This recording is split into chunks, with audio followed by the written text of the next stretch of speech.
Before the 19th century, there were only a few thousand Jews living in South Africa, most of whom came from England and Germany. Presently, there are approximately 70,000 Jews residing in South Africa, many of whom have made a major impact in many spheres of South African life. People such as Dr. Ali Bacher in sport, Helen Suzman in politics, and, a bit further back, Sammy Marks in industry.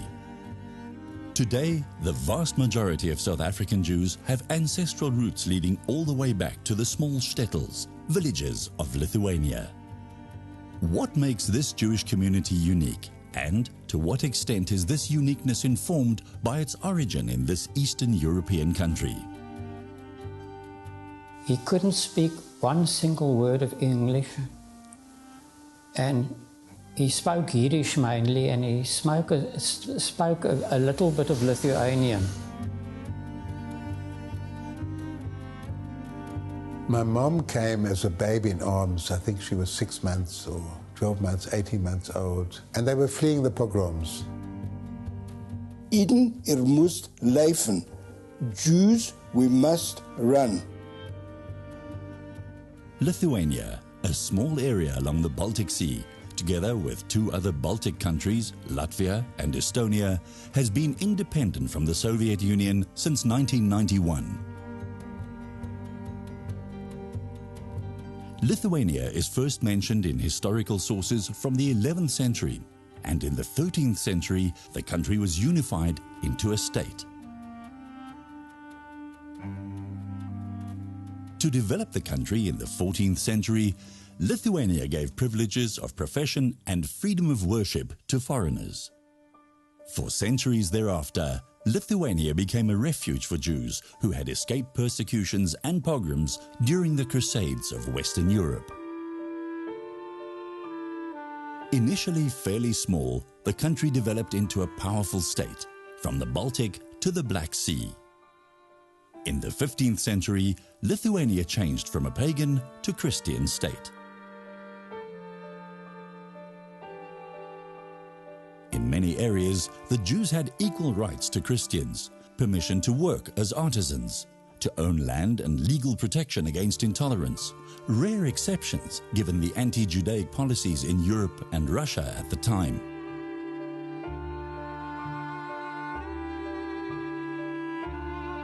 Unified with Poland, Lithuania continued to remain one of the rare privileged countries for Jewish immigrants in Europe. It remained a time of, quote, benevolence for the Jews, apart from massacres by Russian invaders and the growing number of anti-Jewish laws. When, in 1795, Lithuania was incorporated into the Russian Empire, the privileged situation of the Lithuanian Jews came to an end. Lithuania became part of the area referred to as the Pale of Settlement, where the Jews were obliged to live. A number of pogroms in the Pale towards the end of the 19th century forced many Jews to immigrate. Those remaining in Lithuania suffered more and more repressive measures. Russia never had Jewish population. They didn't know what to do with them. And what kind of people they are. And this was for the first time that Russia got one of the largest communities of the Jews in the world. The Tsarist Empire imposes all kinds of disabilities on all minorities. And because more than half of the population of the Tsarist Empire are minorities, everybody feels disadvantaged. Usually we would think in terms of rights for everybody, in terms of universal rights. However, we have the situation in the Tsarist Empire when there are only special rights. There are no universal rights. So people in every field of all kinds of beliefs, calls, and political persuasion feel disadvantaged in the Tsarist Empire. So they try to find better living. So the Jews, as everybody else, then, tried to get out of the Tsarist Empire. About 50% of Jews in that time lived in villages, not in towns. And they had very useful professions there, like blacksmiths, millers, tailors, glassmakers. And here comes modernity when peasants don't need blacksmiths anymore. They are buying nails made on factories. They don't need Jewish horsemen anymore because railroads are built. So all this created the atmosphere for people to emigrate. The Jews began to arrive from Eastern Europe in the 1880s, and they came from Eastern Europe, particularly from Lithuania and from Latvia next door. They came because of persecution in Eastern Europe, because they were second-class citizens within the Tsarist Empire, but particularly because of very difficult economic conditions. Economic immigrants, they were looking for the possibility to go elsewhere. They would go to Brazil, they would go to Argentina, and they would go to South Africa.